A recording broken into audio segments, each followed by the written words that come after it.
In our first story, one more person involved in the Efia Kobi Nursing Training College motor accident has died. It brings to 2 the number of lives lost in the tragedy. The latest fatality, Paulina Broja, had been in coma at the Konfanoti Teaching Hospital in Kumasi since last week's accident. Her death was reported as her deceased colleague Christiana Asari was laid to rest on Tuesday. Ohimin Tewia brings us more.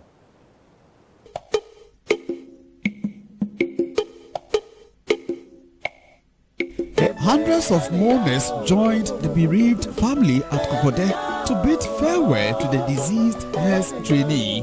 Bosomche District Chief Executive Joseph Asumin joined the mourners as mourners filed past the body of Christiana. Once a Sunday school teacher, they could not control their emotions. A short sermon at the burial service reminded mourners of God's plan for each and every one. Then came the time to bid farewell to loved ones.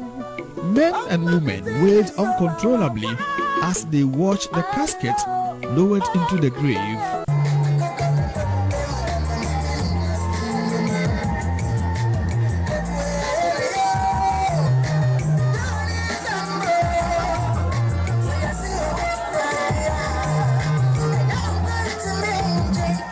President of the Musicians Union of Ghana, Bais Osekufo, also known as Obo, is Les Christiana's uncle. He spoke to JoyNews. Actually, she was named after my mom, so she's very dear to me. Wow. And how does this feel to lose a niece at this crucial point in time and through this tragic way? I mean, we all understand that everybody will die, and the word of God says it, that everybody will die. But of course, the circumstances around when one dies sometimes cause for them more sorrow, because very, very tragic. Just 4 months ago, I spoke with her dad. She had always wanted to be a nurse, so we managed to get her admission into the nursing training college, and just 4 months in the school. I mean, I had spoken to the father. We didn't even know they were even going on any excursion, only to get news that they had an accident and she was the only one who passed. And it's a very sad moment, but again, we are a Christian family. We believe in God, and we believe that when the dead dies and he dies in Christ, the person dies and there's a reward after death.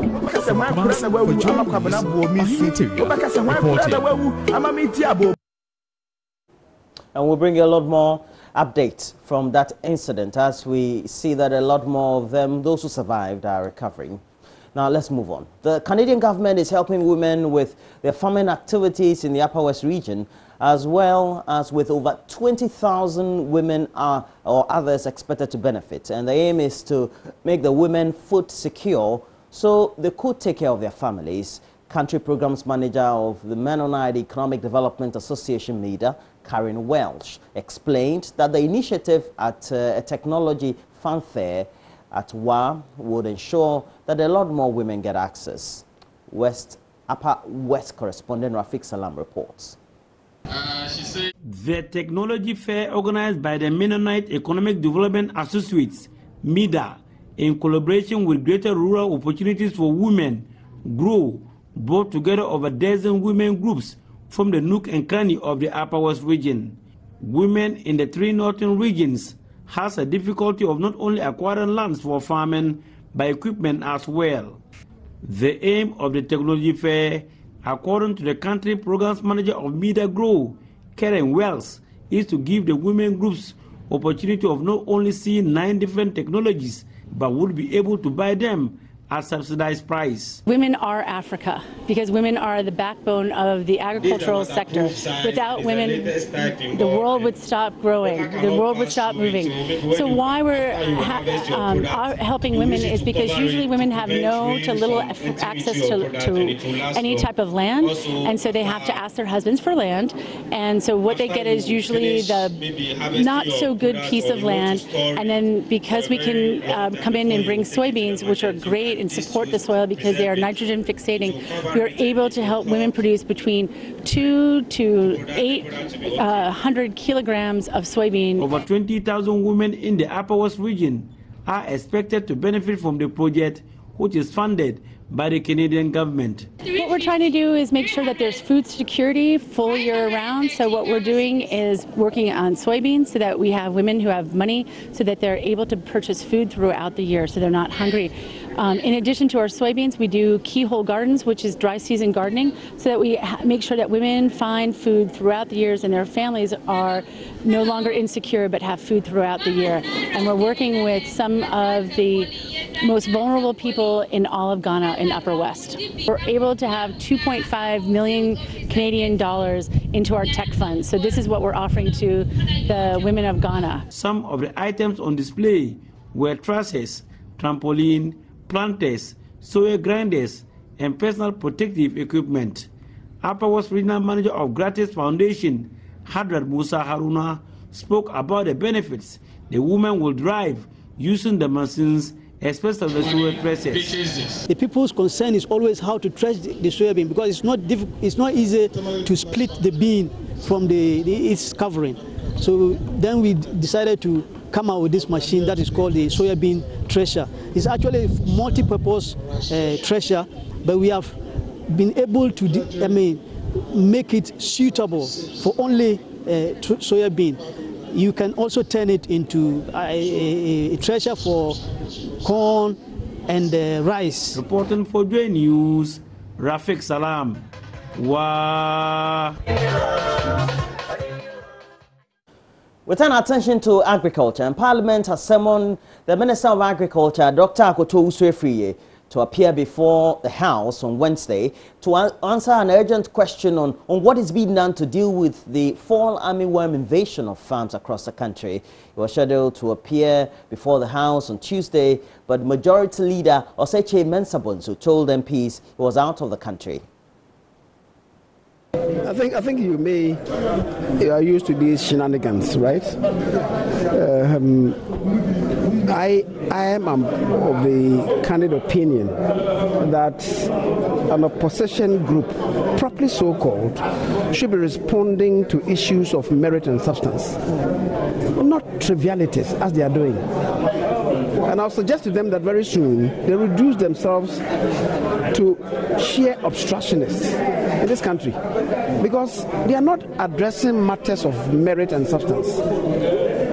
There are matters, serious matters that are being worked on by the Attorney General.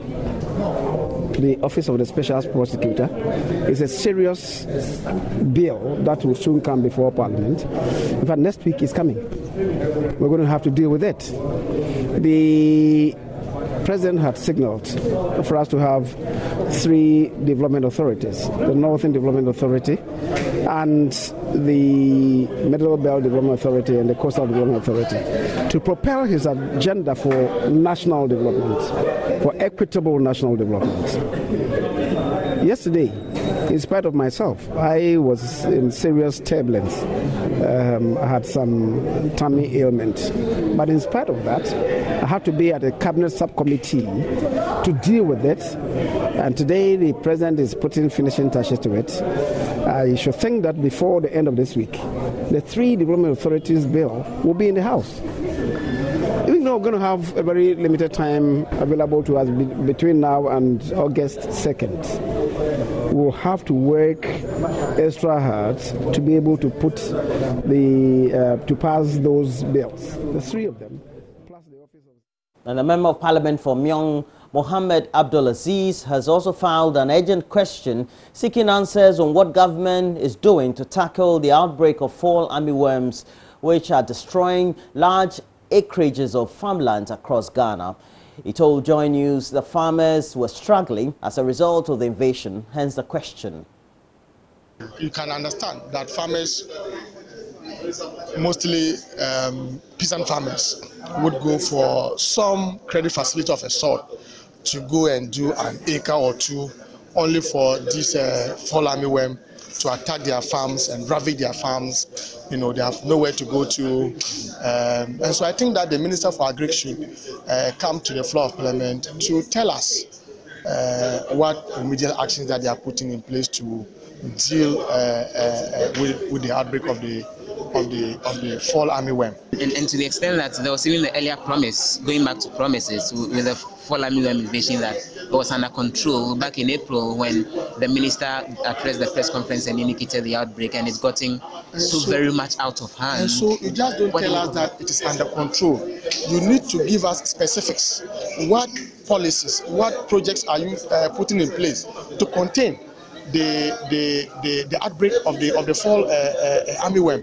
And so I'm not satisfied with Minister just telling us that in a press conference that the outbreak of the fall armyworm is under control, because we are talking about farmers across the country. For instance, in my constituency, about some 600, 700 hectares of farmland are affected. And do you get that sense that it's really under control over the last 4 or 5 months? Not really, and so that's why I want the minister responsible for food and agriculture to give us specific actions that his ministry has taken towards resolving the outbreak of the armyworm.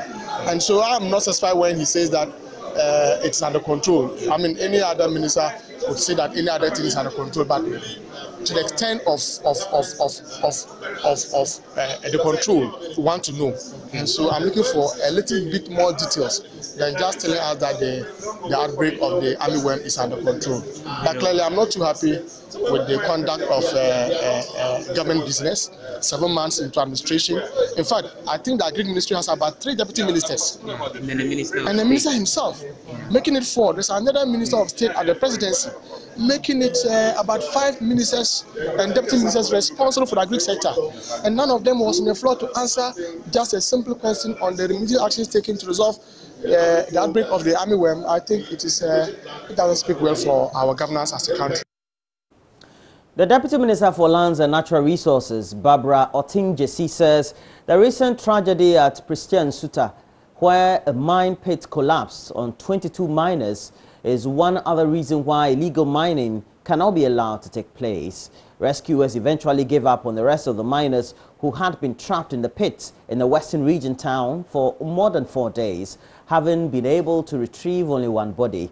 The Member of Parliament for Pristia Honi Valley constituency, who visited the site on Tuesday, cited the absence of safety measures at mining site for the deaths, and also said the Akufo-Addo-led government is determined to end illegal mining activities in Ghana. It's an unfortunate incident that has occurred here. I think that it is because of such situations that the government is determined to put illegal mining on an appropriate course.